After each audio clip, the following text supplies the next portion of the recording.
जय हिंद दोस्तों। तो हम कर रहे हैं लूसेंट ऑब्जेक्टिव बुक। आज की क्लास में संगम काल से बनने वाले जितने भी क्वेश्चन होंगे वो आज ख़त्म करेंगे। तो क्वेश्चन नंबर 1 में कहा गया है कि लाल चेर के नाम से प्रसिद्ध वह चेर शासक कौन था जिसने कड़वी के मंदिरों का निर्माण कराया था।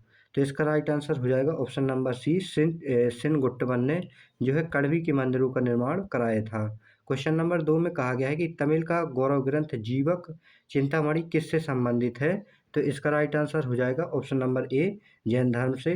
क्वेश्चन नंबर 3 में कहा गया है कि तमिल भाषा के शिल्पाधिकारम और मणिमेकलई नामक गौरव ग्रंथ किससे संबंधित है। तो इसका राइट आंसर हो जाएगा ऑप्शन नंबर बी, बौद्ध धर्म से।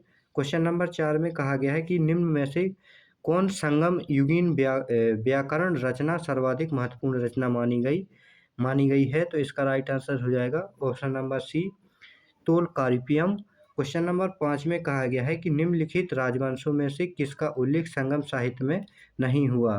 तो इसका राइट आंसर हो जाएगा ऑप्शन नंबर ए, कदम का जो है संगम साहित्य में उल्लेख नहीं हुआ है। चेर, चोल और पांड्य का संगम साहित्य में उल्लेख देखने को मिलता है। क्वेश्चन नंबर 6 में कहा गया है कि संगम युग में उरेयूर किस लिए विख्यात था। तो इसका राइट आंसर हो जाएगा ऑप्शन नंबर बी, कपास के व्यापार का एक महत्वपूर्ण केंद्र था। क्वेश्चन नंबर 4 में कहा गया है कि तोल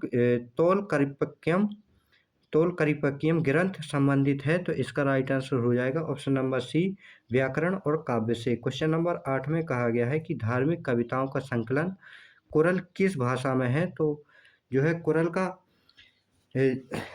का संकलन जो है तमिल भाषा में किया गया है। क्वेश्चन नंबर 9 में कहा गया है कि किस संगम युगीन राज्य के संरक्षण में 3 संगमों का आयोजन किया गया। तो इसका राइट आंसर हो जाएगा option number C, Pandya. Question number 10 में कहा गया है कि किसने उल्लेख किया है कि नंदू ने अपना कोष गंगा की धारा में छिपा रखा था। तो इसका राइट आंसर हो जाएगा ऑप्शन नंबर ए, ममूल नार ने जो है। क्वेश्चन नंबर 11 में देखते हैं। क्वेश्चन नंबर 11 में हमें सूची फर्स्ट को सूची 2 के साथ सम्मिलित करना है। सूची फर्स्ट में राज दिए हुए हैं और सूची 2 में है राजकीय चिन्ह दिए हुए हैं। तो चेर वंश का जो राजकीय चिन्ह था वो धनुष था, चोल वंश का बाघ था और पांड्य वंश का राजकीय चिन्ह मछली था। इसका राइट आंसर हो जाएगा ऑप्शन नंबर ए। क्वेश्चन नंबर 12 देखते हैं। क्वेश्चन नंबर 12 में कहा गया है कि फिर से हमें सुमिलित करना है सूची फर्स्ट को सूची 2 के साथ।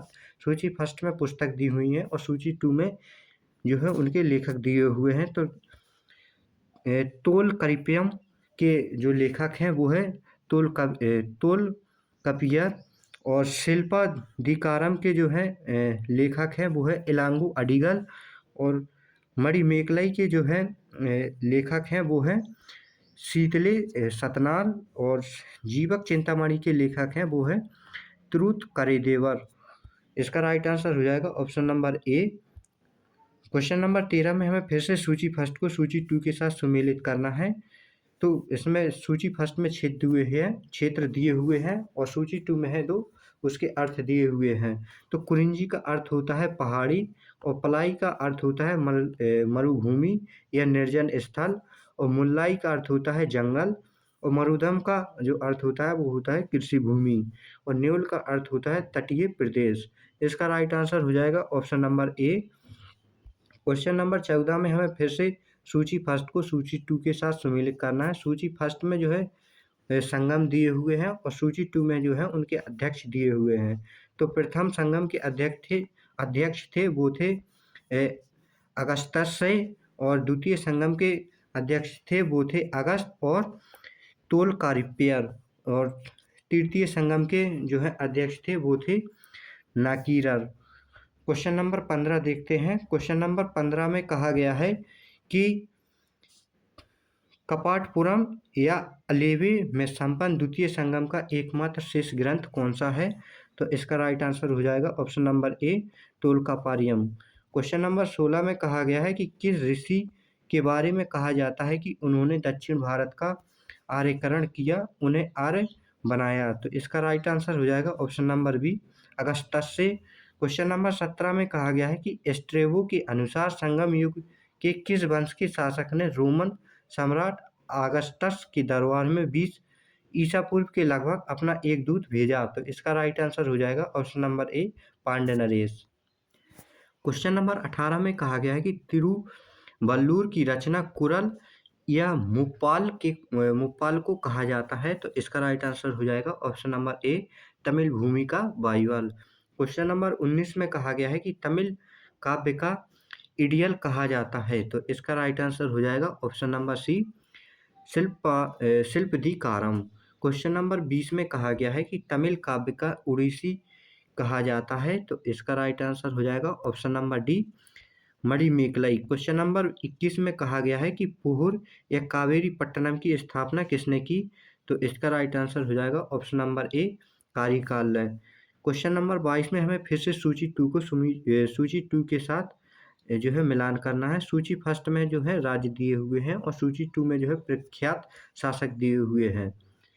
तो चेर वंश का प्रख्यात शासक था वो था सेनगुट्टवन, और चोल वंश का कारिकाल, और पांड्य वंश का जो है नेडुजेलियन। क्वेश्चन नंबर 23 देखते हैं। क्वेश्चन नंबर 23 में कहा गया है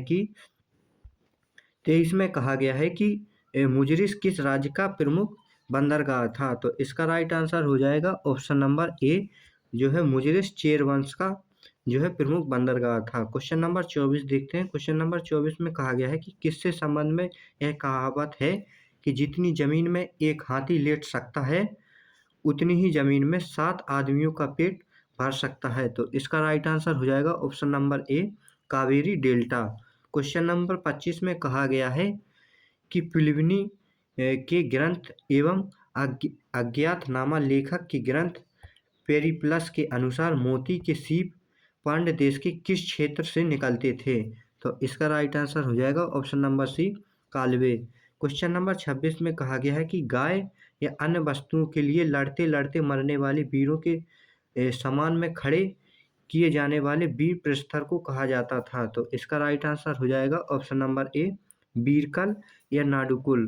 क्वेश्चन नंबर 27 में कहा गया है कि प्राचीनतम तमिल देवता मुरुगन किस वैदिक देवता के सदृश हैं? तो इसका राइट आंसर हो जाएगा ऑप्शन नंबर डी, स्कंद या कार्तिकेय। क्वेश्चन नंबर 28 में कहा गया है कि समकालीन साहित्य में कौन को एवं मनन किसके लिए प्रयुक्त होते थे? तो इसका राइट आंसर हो जाएगा ऑप्शन नंबर डी, राजा के लिए। क्वेश्चन नंबर 29 में जो है निम्नलिखित में कौन सा संगमकालीन पत्तन पश्चिमी तट पर स्थित थे? तो इसका राइट आंसर हो जाएगा तोरनी और मुसिर जो है संगमकालीन पत्तन पश्चिमी तट पर स्थित थे। तो इसका राइट आंसर हो जाएगा ऑप्शन नंबर सी, केवल 3 और 4। तो आज की क्लास में जो है संगम काल से बनने वाले जितने भी प्रश्न थे तो हमने ख़त्म कर लिए हैं। अगली क्लास में जो है गुप्त काल से जितने भी प्रश्न बनेंगे वो ख़त्म करेंगे।